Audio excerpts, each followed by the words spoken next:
Had you lived around 1800, when Thomas Jefferson was president, you might have lived in one of the large cities. The largest was Philadelphia, with a population of about 41,000. Or, like 90% of all Americans, you might have lived on a farm or in a small community near a farm. Had you lived in the city, depending on your income, you might have lived here or here. In the country, you might have lived in one of these houses. The Wilson family lived in this 6-room home adjoining a farm.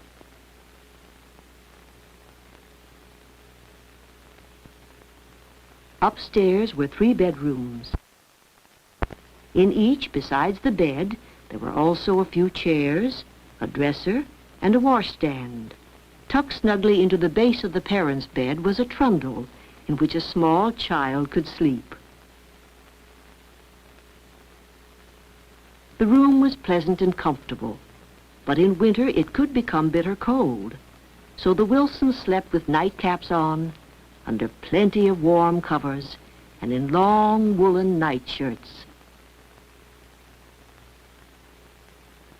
Mornings in the Wilson house started here, at the washstand. In summer, the pitcher was always filled, but in winter, water left overnight would freeze. So the 2 Wilson boys took turns bringing a hot supply from the kitchen fireplace.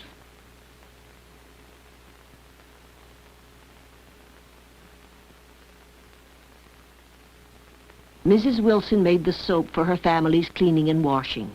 It wasn't too difficult, but it did take time. First, ashes from the fireplace were put into a tub out in the backyard.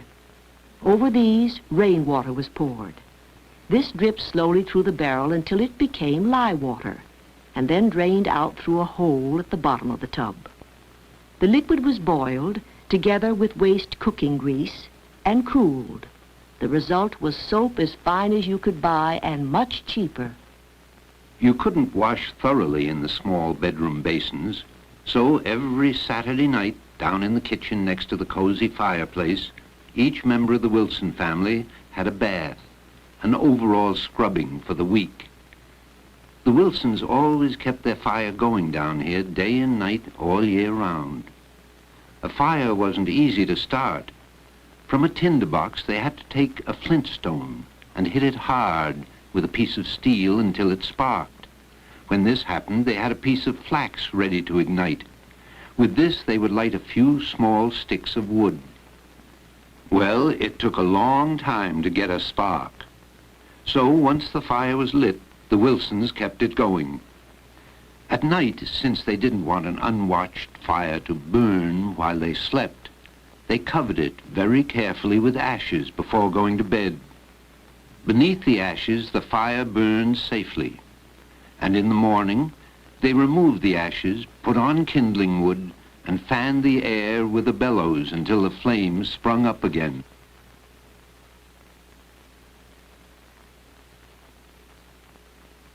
Had you lived in the time of the Wilsons, you'd know how important a fire was to daily life. To cook meals, to heat water, or just to keep the house warm and aired. When Mrs. Wilson wanted to light a candle, or Mr. Wilson wanted to light his pipe, they caught the flame here with a spill. A spill was a stick of tightly rolled paper, most often newspaper. Paper was expensive in those days, so the flame was snuffed out right away and the spill saved for later. At the fireplace, Mrs. Wilson also toasted bread. Her toaster could be turned to brown the slices evenly on both sides. She baked her bread and her pies in the oven next to the fireplace. This was usually a weekly chore, for it took at least 2 hours to bring the oven to baking temperature. Above the fireplace, she dried vegetables for cooking and herbs for making medicines and spices. The family ate their meals at the table in the kitchen. This was the only room that was always warm in the winter. And being near the fireplace meant that Mrs. Wilson didn't have to carry anything very far, for everything in the house was heavy. The firewood, the pots, the pans, the tea kettle, the poking iron, and the big buckets of water which had to be brought in from the well outside. With husbands at work and children at school, this was the woman's job. Women's chores were many in these times. Mrs. Wilson had to make her own butter. First, she'd put fresh cream into a wooden container, and then churn and churn and churn. But then Mr. Wilson bought a new kind of churner which hung from a rocker.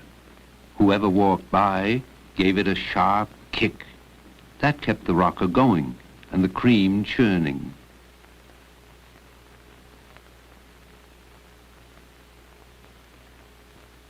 Except in the large cities, most Americans of Mr. Wilson's time were farmers. But many, even while running a farm, also had a business or profession. Some were lawyers, doctors, and bankers. Fred Wilson owned the general store. Early morning, he would tend to his farm. Then, on the way to the store, at an easy pace of 4 miles an hour, he would switch from thinking like a farmer to thinking like a merchant.